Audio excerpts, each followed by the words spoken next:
If you guys are into laser engraving and you've been on YouTube lately, you've likely seen or been recommended a video on the brand new xTool F2 Ultra. I'm a little late to the party here and I'm not sure how some of these guys are pumping out their videos so quickly, but I have been very busy putting the hours into testing this machine, specifically the MOPA fiber laser, and trying to get some nice color engravings on various grades of stainless steel. And that's going to be the main topic of this particular video. I'll have other videos in the future where we'll cover the RA2 rotary module, as well as the conveyor and some deep embossings and more. But when it comes to color engraving, mostly what I've seen in other videos are the test files supplied by xTool, and they sent me those too.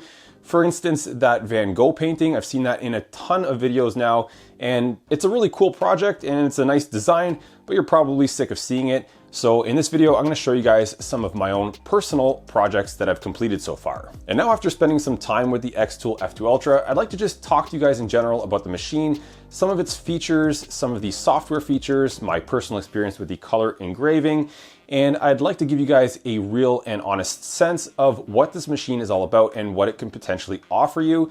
Please stick around because I think I can offer you guys some insights that I haven't seen other YouTubers talking about, especially if you're a potential buyer for this machine. But before we get started, I would like to bring up the fact that this is my first MOPA laser. Now, I do have the F1 Ultra and I've used that extensively. It's got a fiber laser built in, but this F2 Ultra would be my first MOPA laser, specifically 60 watts, and that's not something that I've owned before. So feel free to provide some comments and suggestions down in the comment section below.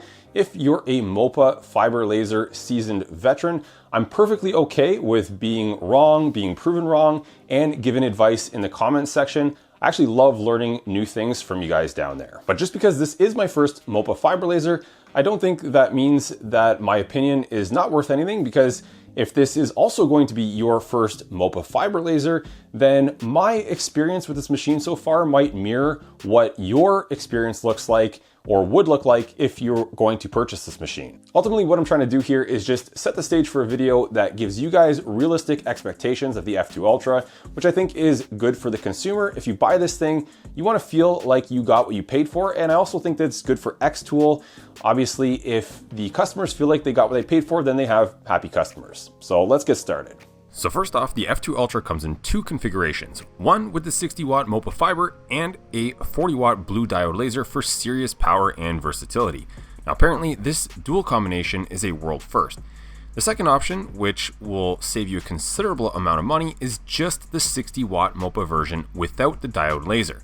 I'm happy to see xTool offering this version, since many of you who already own a laser probably have some kind of diode machine, whether or not it's from xTool. So you can save some money with just the MOPA variant. And this is a great solution, since the MOPA fiber laser is likely the thing everyone is interested in if you're considering the F2 Ultra anyways. It also features dual 48 megapixel cameras for graphic positioning, and you can also use them to QR code scan xTool supported materials.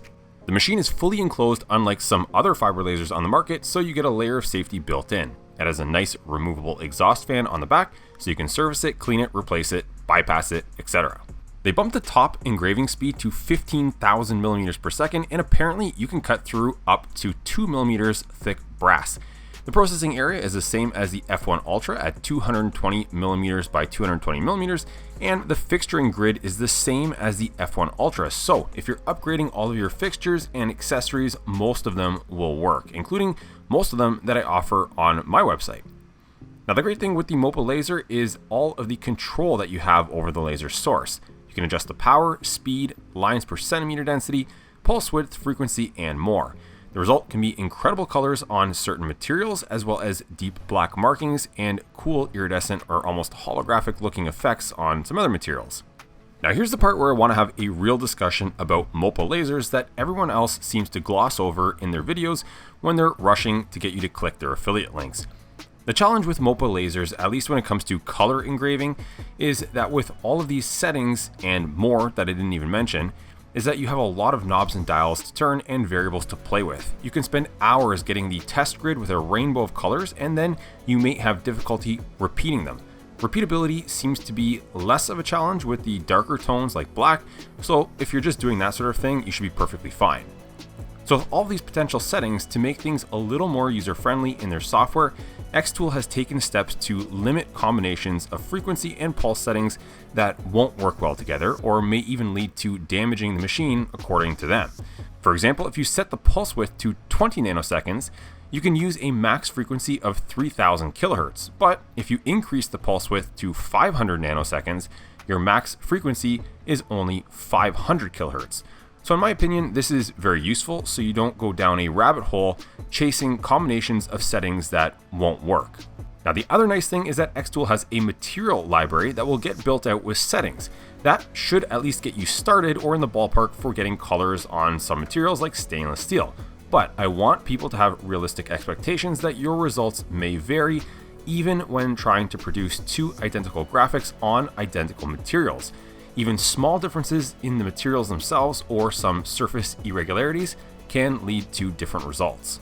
This just seems to be the nature of MOPA color engraving, and repeatability will be determined by how well you can keep all of those conditions constant. And this is something that could potentially drive you nuts, or you can look at it from the perspective of if no two pieces that you create are exactly the same, then every single piece that you create is an original work of art. To reduce or simplify color engraving to its most basic form, I like to think of this as the process of managing heat at the surface of the material. So what you're doing is essentially shooting a laser beam at the surface to impart energy, and that energy is going to build up heat on the surface, and that heat is going to do something like modify the oxide layer of the stainless steel. So maybe if you have a very thick workpiece and you're trying to pump heat into that material, then the rest of the material is going to act like a giant heat sink and it's going to draw some heat away, and you may need to use higher power settings. Conversely, if you have a very thin workpiece, you can build up a lot of heat in that thin part very quickly, and you're going to end up with a very different result. You can even get the piece to warp a little bit, and that warpage may change your focus in different areas of your part, and that's also going to lead to some different results and inconsistencies. And as you can see, this becomes a very dynamic situation. With all that said, let's check out some of my own personal projects and examples that I've ran through with the F2 Ultra so far, and I'll give you guys my thoughts on what I think is happening with each one of them. I started with bare stainless steel test pieces and ran the typical test grids, and right away noticed that there was a big variance in the results, likely due to the difference in the grade of stainless steel and the thickness. Similarly, I had these black polished military tags.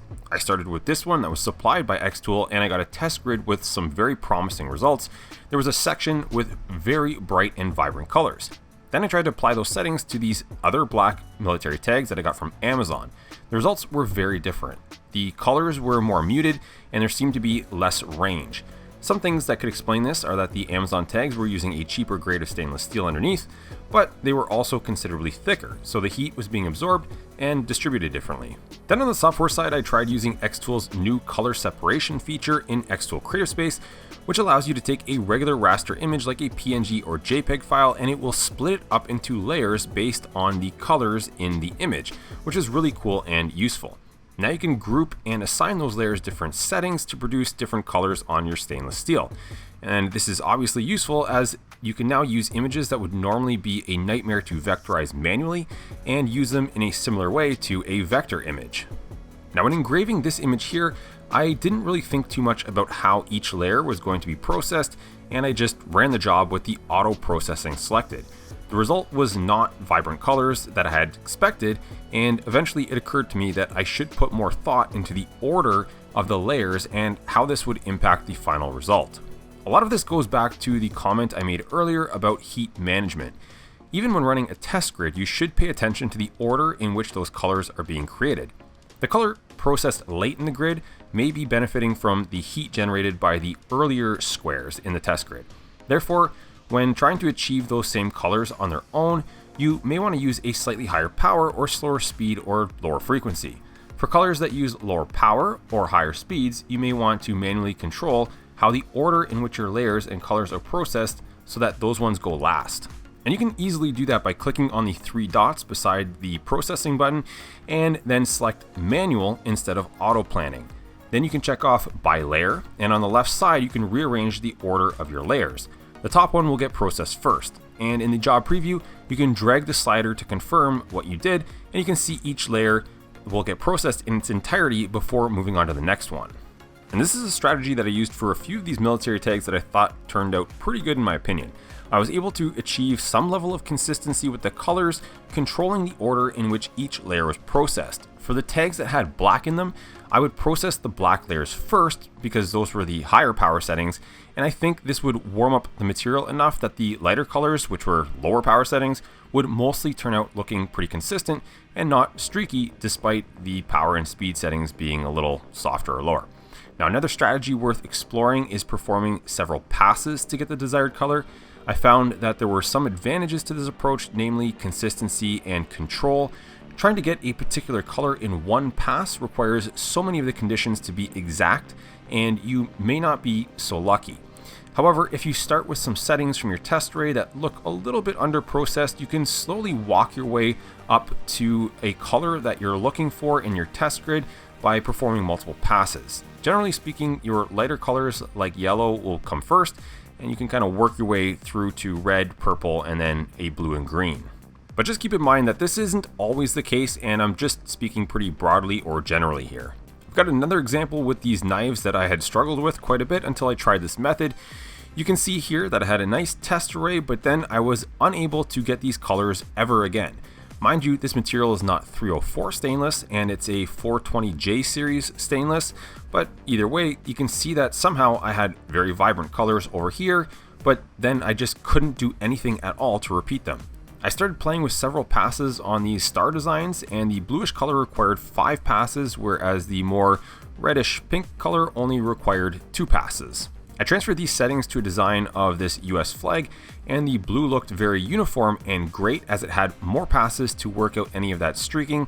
However, the red having only 2 passes in the settings worked okay in some areas, but in others it still looked quite a bit off. Now, unfortunately, more passes won't solve this problem because that red will kind of shift towards blue, which I ended up trying anyways just to show you guys, and you can see that it kind of ruined the engraving. Now, of course, the disadvantage to this approach is that more passes just takes more time, which brings me to my last comment about color engraving. I don't see too many people talking about is the time to achieve colors on stainless steel. This is just not a fast process. Many of these settings are set to 5,000 lines per centimeter, so despite the speed being quite high, it still takes a lot of time. Now, this is my first MOPA laser, so I did check around a little, and this is not at all specific to the xTool F2 Ultra. This just seems to be the case with most MOPA lasers, and this is just how it works, but a lot of people on YouTube seem to gloss over this fact. Right now I'm doing some more testing because I figured that with the power setting being so low, there seems to be a lot more headroom to increase the power, perhaps lower the lines per centimeter to shorten the job time and maybe get the same effect, as you could potentially still heat the material up the same, but it's just going to require more experimentation, and I don't have those settings just yet. Ultimately, my impression so far of the F2 Ultra is very positive. Everything from the machine build quality to the software, and the software is something that I've always appreciated about xTool. They seem to put a lot of effort into making laser engraving easier for beginners and advanced users alike, specifically through their software. And maybe they have some more tricks up their sleeve in the future, I don't know, when it comes to color engraving with the MOPA fiber laser of the F2 Ultra through their software. Again, I can't confirm that. Maybe there is something there that will make it easier for beginner users, but essentially I just want to communicate to you guys that I want you to have realistic expectations, that there's not some kind of button in the software where you click on red and you're going to get red engraving on stainless steel. That's just not how it works, and it's not a knock against the F2 Ultra. It's not specific to this machine or any of the xTool products in general. It just seems to be the nature of MOPA color engraving on stainless steel. Up to this point, I've been very happy with all of my xTool machines. So from that perspective, I've also been very confident and comfortable recommending them to you guys over YouTube, as well as people that I meet in person. And just keep in mind, I mentioned it earlier in the video, this is my first MOPA fiber laser personally. So you guys can take that into account when considering my opinion of this machine. Now, these are not inexpensive machines, so also you guys should do your own due diligence. And one thing you guys can do, which is kind of new and pretty exciting, and I think is an awesome way that xTool will set itself apart from a lot of its competitors, is that you can go on their website and you can find out if there is a demo room near you. And I think this is something new that they're doing, and they have physical locations where you can book an appointment and you can check out the F2 Ultra as well as all of their other models and see them in person and get a live demonstration. In a future video, I'll walk you guys through all the projects that we covered in this video in greater depth and detail. I'll share with you specific machine settings, so keep an eye out for that. I've got a lot more work to do in that regard, as those videos take a lot of effort and time to produce. But in the meantime, I hope you guys appreciate the candidness of this video and what to expect with the F2 Ultra. So if you guys are looking for that machine, there will be an affiliate link down in the comment section as well as in the video description that, of course, I would appreciate if you guys would use, because it does benefit me. But I'm hoping that, again, in this video that I provided you with some useful information where if you click that link, you now feel more informed than you would have been if you watched some of those other YouTube videos where I think guys are just trying to hype things up to get you to quickly click that link and collect their commission. But if you're looking for other ways to support this channel or myself, consider hitting that subscribe button. That goes a long way, as well as visiting my website, embracemaking.com, where I've got a ton of xTool upgrades and accessories for all of their makes and models, including the F2 Ultra. I know it hasn't even been shipped or released yet, but because I have it, I've been working on those accessories and upgrades. I've got a lot of cool ideas and many more to come. And as always, if you guys have some suggestions or want to add to the discussion, use the comment section down below. I love hearing from you guys. I love learning new things, getting tips and tricks from you guys as well. Even if it's just simple comments, I appreciate your feedback. See you next time.